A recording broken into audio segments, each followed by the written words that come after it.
here we are again. Actually, first time you're seeing my face, but we're coming in to see Sweat.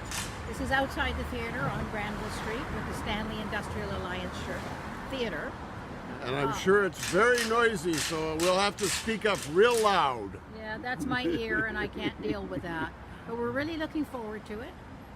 So we'll keep you posted, and when we get in the lobby, we'll take a few pictures in there. See you later. Bye-bye. We're ready to tell you all about Sweat. This is the latest production by the Arts Club at the Stanley Industrial Alliance Theater. And we went to see it tonight, opening night. It was very good. Very, very good. I enjoyed it thoroughly. It brought up a whole bunch of stuff for me about times that I spent in the union. Yes, in the teachers' union. Yes, I was an activist, and then I got screwed over by the union. So, interesting Well, times. we won't go there. That's just too much to deal with. We're dealing with the play, which actually takes place in 2000 during the presidential campaign where Bush Younger became president. And it talks a lot about what was happening in the Rust Belt, as it's now called, where all the manufacturing plants were, the factories, the steel plants, and so forth. And a lot of them still are. But what they were trying to, there was a lot of closures going on.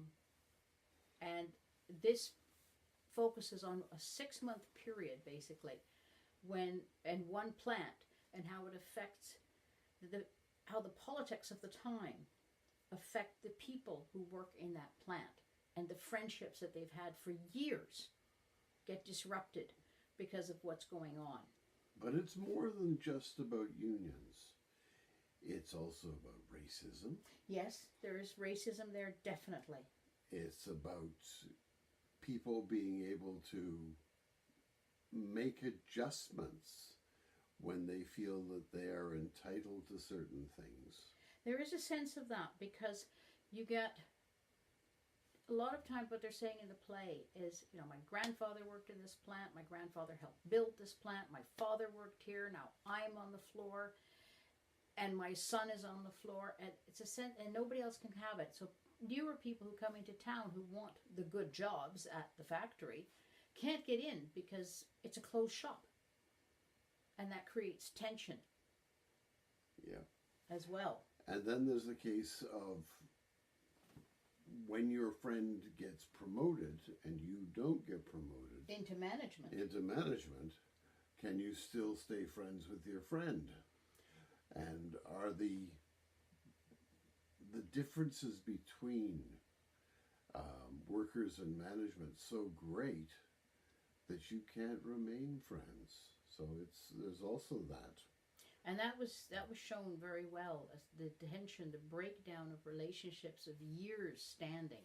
Yeah. Because of that, and the backbiting that goes on. The second act is sort of all of this coming to a boil-over point. And no spoilers here. You have to see it to understand it. Oh yeah, you really have to see it. We would recommend this as an evening out for people. It's a marvelous entertainment. It brings up a whole bunch of stuff for people, and it's going to be quite an enjoyable play, and people are going to enjoy going to it. Yeah, it's very topical too, because when you look at the American politics, because it is written from the American point of view, it's written about that particular part of the United States, which is, believe it or not, the strength where Trump gained his votes. That is the area and that's where his whole Make America Great Again resonated most, is with those people in that part of America. And to see a bit of the history of it that leads up was very interesting. Yeah. The actors are great. The actors are very strong. Yeah. They're very solid. Yes. There were a couple of flubs. It was the first night. Yeah. Opening night. The set fantastic.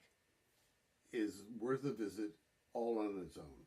They've done a wonderful job with the set. Yeah. And I kept looking at it and going, how do they keep all that up in the air? So you got to go and see if you can figure it out, because it's quite fascinating, isn't it? They make most of it takes place in the local tavern, but the way the set has been constructed, there are beams at the top that give you a complete illusion of a roof. You're quite convinced there's a roof there, with these beams holding it up. It is done so well. Yeah. It's the first thing you see when you walk in, because of course there's no curtain, it's just an open stage. And you notice this, and they're very quick to tell you no photographs, because people were trying to take pictures and they kept coming up and saying, no, you can't take any photographs, which we understand. And people were still sneaking Yeah, they photographs, were. which was not kosher. Yeah. The fight scene is also well choreographed. It's kudos to the choreographer, the fight choreographer there, because he really did a great job. It's realistic, very realistic, and the sound effects that go with it, perfectly timed. Perfectly timed. I winced with a couple of the things that went on, and I felt like doing like you do in the movies, you know, meh, can't see, can't watch, but you do it anyway, you know. Oh, yeah. But extremely well done. The one really funny part, given opening night, was a follow spot that suddenly decided to do its own thing, and it was going here and there and everywhere across the stage, which kind of destroyed the moment. But opening night glitch, it happens.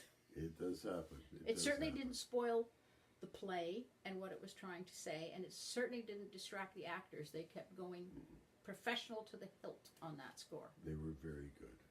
They were very good. But So all in all, I would say it's a show that I would recommend. definitely. It's a lovely evening out, and it will bring up all kinds of topics for discussion that will keep you and your partners talking for weeks. Yes, definitely think so. Go and enjoy. Remember, Sweat at the, oh God, here we go again, Stanley Industrial Alliance Theatre. It's an arts club production. It's well worth it. See why I give her the hard jobs?